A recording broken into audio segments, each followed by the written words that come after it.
who you marry matters so much. And I'm not saying this to pressurize you. I'm saying this to validate the fact that this is not a decision to be taken lightly. Be fussy. Be picky. This is, alhamdulillah, this is not just a pair of shoes that you are buying.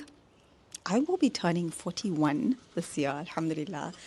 And in a few months, I'll be celebrating my 19th wedding anniversary. As you can imagine, there's a lot of things, a lot of mistakes that I've made in my life, a lot of things that I wish I had done differently, and challenges and pain that I've had to learn and grow through. And I think one of the things is realizing that Allah subhanahu wa ta'ala uses every challenge to mold you, to bring you closer to Him if you allow for that. Soon enough, I will be, inshallah, I will be married for longer than what I haven't been married for. And as you can imagine, in 19 years, you grow a lot. You go through a lot. I never wanted to be one of those people who just survived a marriage. So many people are married for a long time, and yet their marriages are over. Emotionally, they've checked out. There's so much resentment. They just tolerate each other.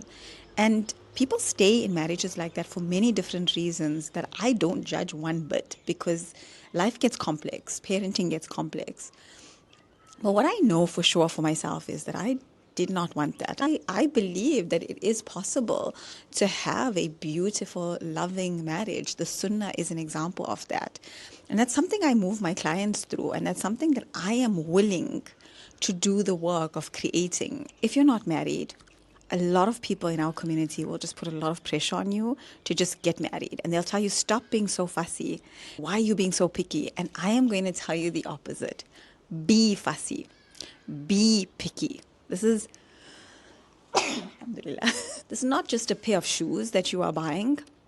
This is not even a business. People put so much time and effort into businesses and money-related decisions. Sorry, my cat got out somehow.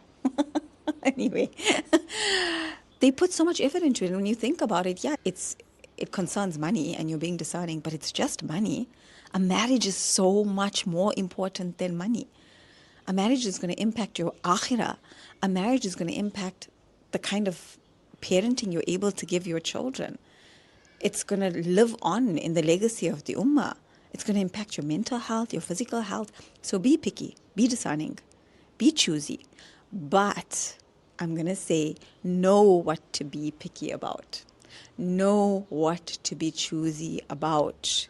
Get clear on that. And if you guys want some input from me on that, if you have specific questions on that, leave them in the comments, and inshallah I'll have a look through them, and maybe my next voice note to you can be about that. But be picky. Don't let yourself be rushed into marriage. I think a lot of elders, well-meaning elders, use the hadith about not delaying marriage as a way to guilt young people into getting married before they're ready, even sometimes. And the thing is, their bar for what is a good proposal is so low. It's so low. And so be absolutely clear on what you want your marriage to mean. What akhirah goals you have, what dunya goals you have, what kind of family you want to create in this dunya, what kind of experience of life you want to have. Then ask yourself, are you becoming the kind of person who can create that? Because it's a two-way street, right? It's not just about getting lucky with the right partner. It's also about being the right partner. And then get clear on what kind of person, what kind of husband or wife would support you in that, would help you co-create that.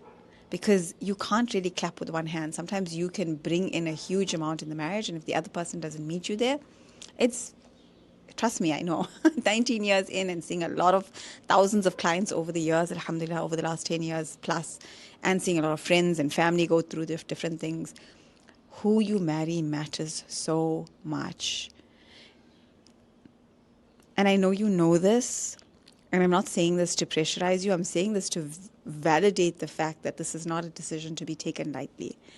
Then when you think it's someone who might be the right fit, pray istikhara, pray it a few times over, And there is no like kind of magic thing necessarily with istikhara that you're going to have a dream and you'll just know if this person is your person.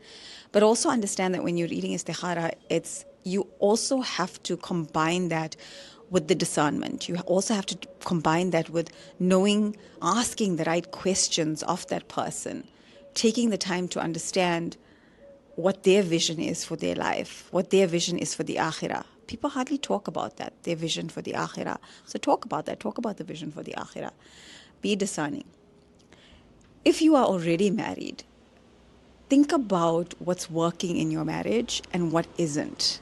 And again, here you have to be strategic in the things that are there some things that are not working, but you're just overlooking them? But when you really sit down and look at them, they are really detrimental to either your parenting, they're detrimental to your health, they're detrimental to your long-term health of the marriage. I find so many people are unaware of the fact that certain things that you're just shoving under the carpet and glazing over are having such a dangerous impact on you, on the household.